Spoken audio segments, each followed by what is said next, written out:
les gens négligent le choix de la personne avec laquelle ils vont vivre. Alors, lorsque Dieu m'a dit d'accepter de faire cette émission, Dieu m'a dit de parler de cela. Vous allez voir les gens prendre beaucoup de sérieux lorsqu'ils veulent même entrer dans une université. Tu demandes les syllabus, tu demandes même à connaître cette université engendre quel genre de personnes. Lorsque même tu veux acquérir une voiture, tu veux être sûr que le moteur va bien.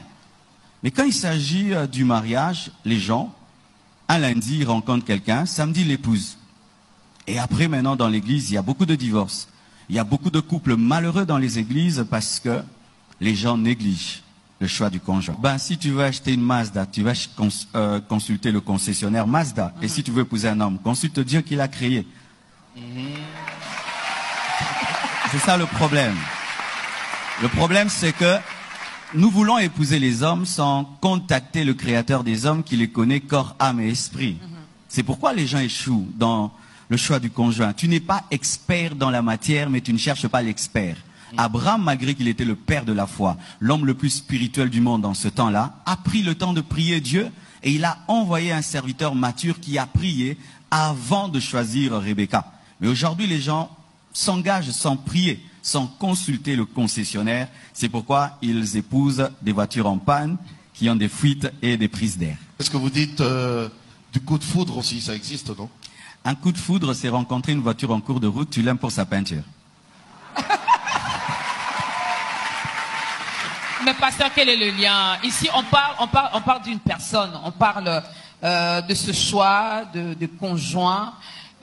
Pourquoi comparer le une choix de la personne bonne à une personne. voiture? Parce que le coup de foudre est instantané, mais l'amour est progressif. On aime quelqu'un progressivement, mais le coup de foudre, c'est instantané. Et des fois, on ne sait pas pourquoi on l'aime. Et le coup de foudre, comme il vient rapidement, il s'en va aussi très rapidement. Mais comme l'amour vient progressivement, il dure pour toute la vie. Dans le domaine du mariage spirituel, l'inceste est permis. On épouse que les membres de la famille. On se perd là, on n'a rien compris. L'Église est une famille. Oui. On épouse que les chrétiens. On n'épouse jamais les membres d'une autre famille, la famille de Satan. C'est pourquoi lorsque Abraham a voulu que son fils se marie, il a envoyé Éléazar dans sa famille. On ne se marie que dans la famille et dans la famille des chrétiens. Ce qui fait que le mariage entre chrétiens et païens n'est pas biblique. C'est pourquoi même dans l'Ancien Testament, Dieu interdisait à son peuple d'épouser les nations étrangères. Et ce n'est pas par caprice que Dieu le fait, parce que lorsque tu t'engages à un idolâtre, il fait de toi un idolâtre. Lorsque tu t'engages à un païen, il fait de toi un païen. Il y a une influence dans le mariage. C'est ça. Je peux également influencer l'autre? Oui, oui. tu peux influencer l'autre si tu as la puissance du Saint-Esprit. Et le Saint-Esprit ne contredit jamais la parole qui t'a dit de ne pas l'épouser. Et j'aime toujours dire que le mariage n'est pas un séminaire, n'est pas une croisade, ni une conférence pour gagner les âmes. Il faut les gagner d'abord et les épouser ensuite. Alors, moi je me réfère un tout petit peu à ce que vous avez dit. Vous avez dit que pour le choix, vous avez comparé à une voiture, pour les personnes d'un conjoint, il faut consulter Dieu. Alors, quand on consulte Dieu, est-ce qu'il faut attendre que Dieu nous montre en vision ou nous explique que voilà, c'est le bon choix ou Oui. Nulle part dans la Bible, il est écrit que pour se marier, il faut rêver. Il faut avoir un songe, une vision. Souvent, nous faisons de la vie des autres notre vie. Alors que des fois, à toi, Dieu peut parler par une conviction, l'autre par la paix, l'autre par l'observation, et l'autre par une vision, une prophétie. Mais il ne faudrait pas dire que pour que je me marie, il faut que je voie un songe. Il peut se faire que toute ta vie, tu ne vas jamais rêver de cet homme et de cette femme, alors que c'est l'homme et la femme de ta vie. Donc il ne faut pas toujours des songes et des visions, mais les songes et les visions peuvent venir confirmer un amour qui vient de Dieu, où tu as peur. C'est comme Joseph, qui a voulu répudier sa femme Marie, mais il a eu un songe pour rester là. Donc l'amour était déjà là, mais l'ange est venu pour confirmer. Mais moi je décourage quiconque se marie par songe sans amour, car la base du mariage c'est l'amour. Dieu a aimé, il n'a pas songé, il a aimé, il a donné. Si tu songes sans aimer, ce n'est pas de Dieu. Sinon, tu seras dans un mariage spirituel par obéissance sans les émotions. mais si Alors, oui. déjà, je vais donner un exemple. Un frère qui passe d'abord son temps à observer une sœur. Voilà que l'amour naît petit à petit. Il a déjà des sentiments pour la personne.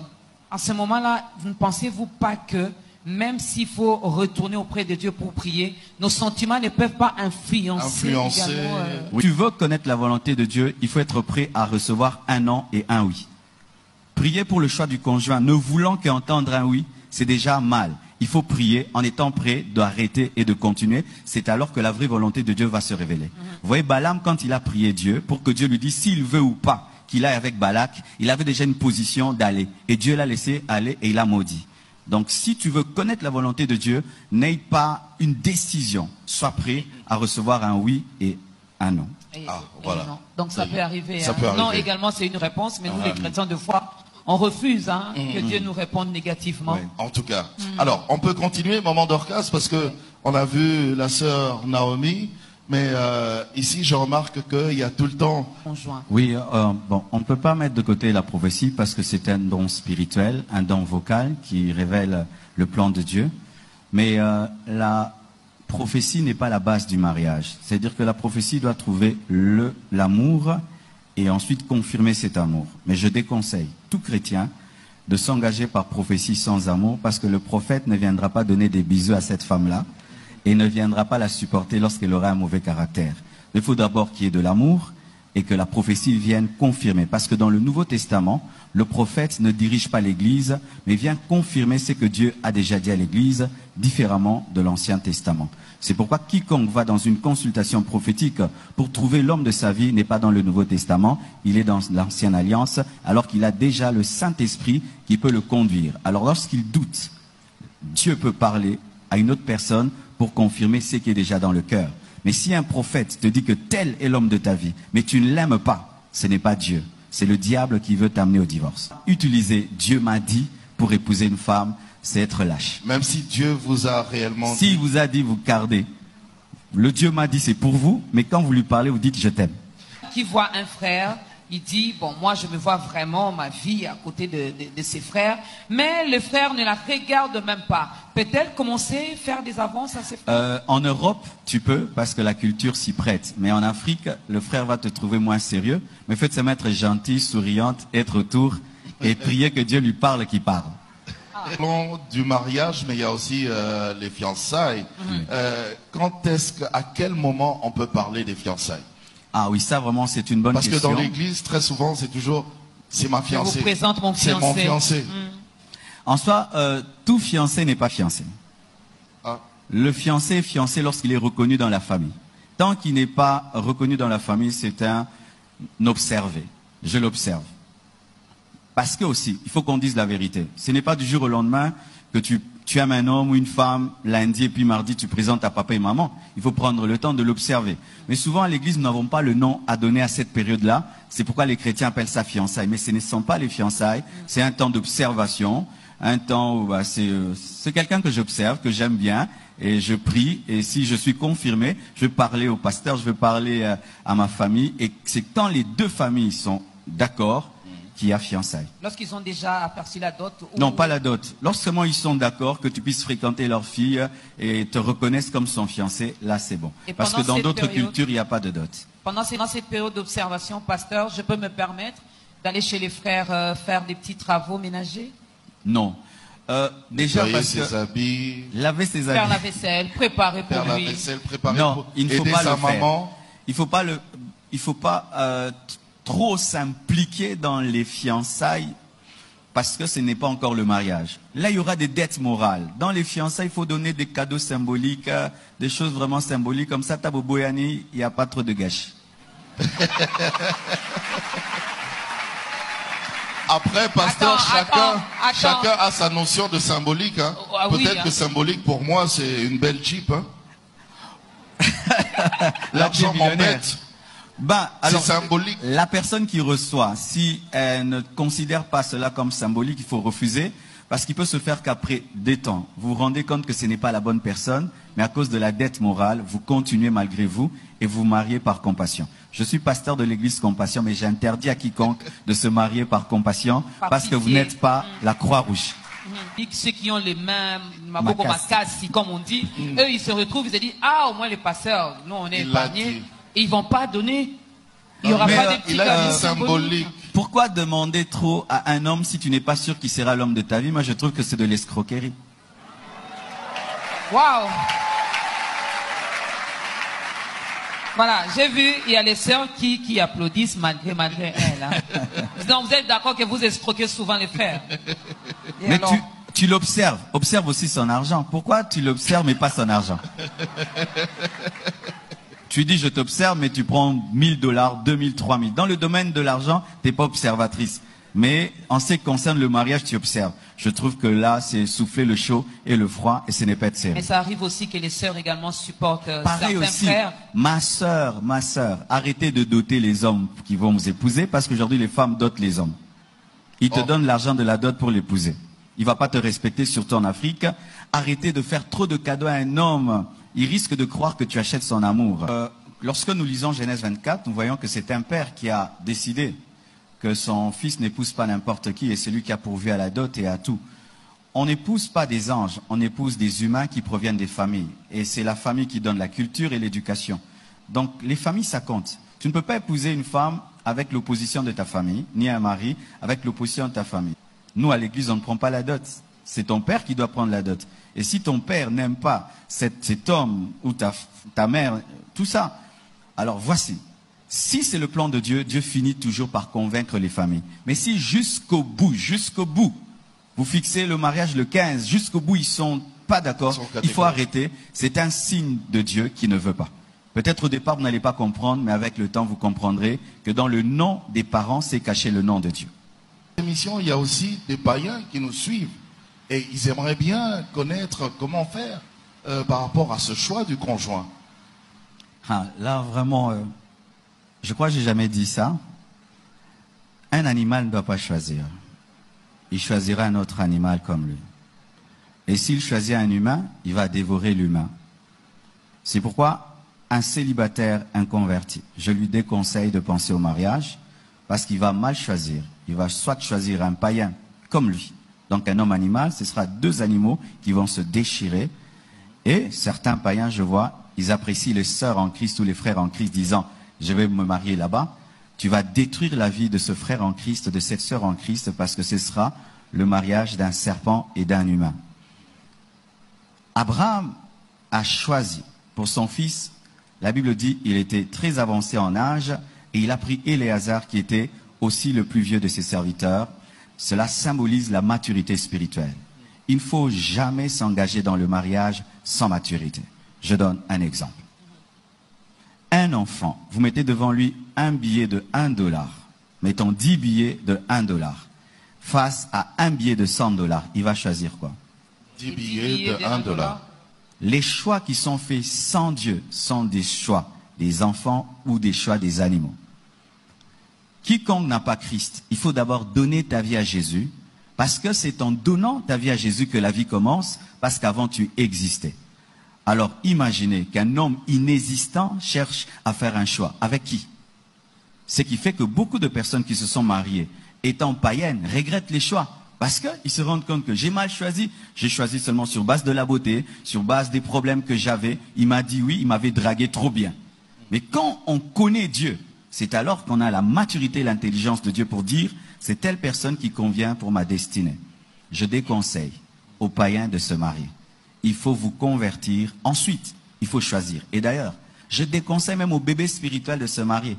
Parce qu'un bébé ne se marie pas, il doit téter. Il doit boire le lait jusqu'à grandir et choisir. Même si tu as 50 ans, tu viens de te convertir aujourd'hui, tu es célibataire, il ne faut pas penser à te marier. Tu dois penser à grandir, ensuite tu choisiras. Sinon, tu feras le choix d'un bébé spirituel. Et chaque fois qu'on mûrit, c'est alors qu'on fait les bons choix. C'est pourquoi je déconseille à quelqu'un, à peine tu viens à l'église, tu cherches une femme. Un bébé cherche à se marier, cherche le lait, grandis et un jour tu trouveras. Un choix, c'est vrai, Dieu peut me révéler, il peut me montrer aussi via le Saint-Esprit, d'accord. Mais est-ce que moi-même, je ne peux pas aussi avoir mes critères à moi de mon conjoint, de celui, celle qui devra m'accompagner toute la vie? La Bible dit fait de l'Éternel tes délices, il te donnera ce que ton cœur désire. Lorsque quelqu'un grandit dans les choses de Dieu, ses désirs deviennent des désirs divins. Je déconseille à quelqu'un qui a grandi spirituellement et qui a des goûts précis de ne pas se marier à ce goût-là. Ce serait une grande erreur. Si tu aimes des femmes noires, épouse une femme noire. Tu aimes une femme claire, épouse une femme claire. Quand tu as grandi dans les choses de Dieu, tu sais que moi j'aime ça. Épouse seulement comme ça. Pourquoi? Dans le domaine du mariage, il y a l'esprit, il y a l'âme, il y a aussi le corps. L'esprit ne fait pas des bébés. C'est le corps. Et le corps a des goûts pour être attiré. Sinon, tu peux aimer une femme ou un homme en esprit, mais physiquement, il ne t'attire pas. Vous allez beaucoup prier et faire un groupe de prière. Mais mais ça peut arriver aussi, pasteur. Des fois, il y a des choses que nous demandons à Dieu par rapport à nos critères, par rapport au dessein que nous nous sommes faits et tout. Mais Dieu a un autre plan pour nous. J'aime les hommes noirs, or Dieu veut que j'épouse un homme d'éteint clair. Je fais quoi? Voilà. Si Dieu corrige ton choix, donc son choix est meilleur que le tien. Mais s'il le corrige pour te donner moins, c'est pas lui. Mais maintenant, comment reconnaître? C'est-à-dire tu pouvais avoir le goût des femmes noires, mais en soi, ton vrai goût, ce sont les femmes claires. Il va te montrer que non, en soi, c'est ça. Et tu te rends compte, mais au fait, c'est vrai. Mais si Dieu te fait épouser quelqu'un qui, des ongles à la tête, n'a rien qui t'attire, c'est pas Dieu, c'est Satan qui t'a piégé au nom de Dieu. Ah oui? Pourquoi? Parce que dans le mariage, il faut qu'il y ait l'attraction. Lorsque Rebecca a vu Isaac, elle était attirée. Dieu ne peut pas te donner un mari, une femme qui ne t'attire pas. Par exemple, sur les mêmes choses. Ah, maintenant il y a un problème de l'âme. Vos corps s'attirent, mais vos âmes ne s'attirent pas. Il y a un problème, il ne faut pas se marier. Ok. Tu vas la trouver jolie, mais ennuyeuse. Tu vas le trouver beau, mais il est bête.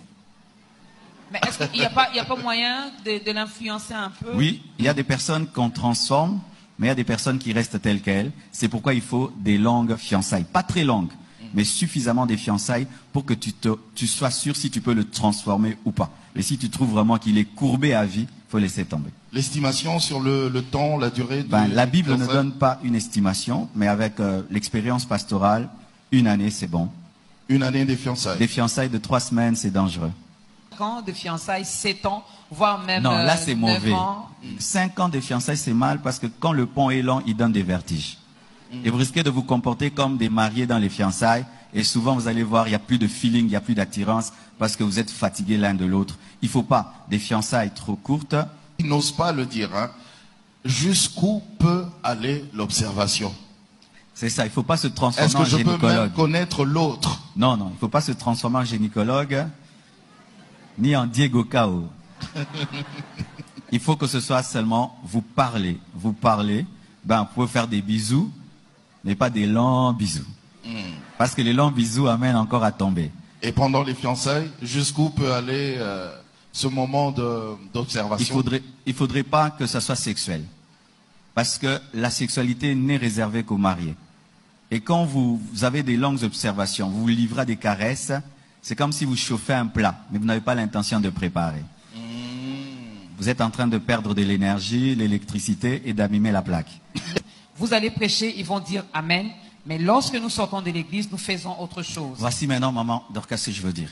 Lorsque vous avez des relations intimes dans les fiançailles, voici ce qui arrive. Il peut se faire que c'est l'homme de ta vie ou la femme de ta vie, mais quand vous êtes tombés ensemble, il y a un dégoût.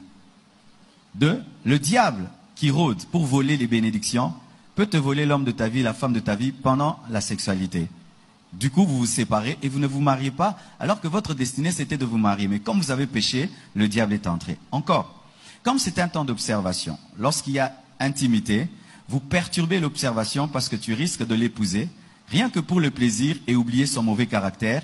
Mais dans le mariage, tu te rends compte que tu l'as épousé pour le plaisir, sans le connaître, et tu regrettes. C'est pourquoi il faut respecter les principes de l'observation. Lorsqu'on va plus loin, on perturbe tout.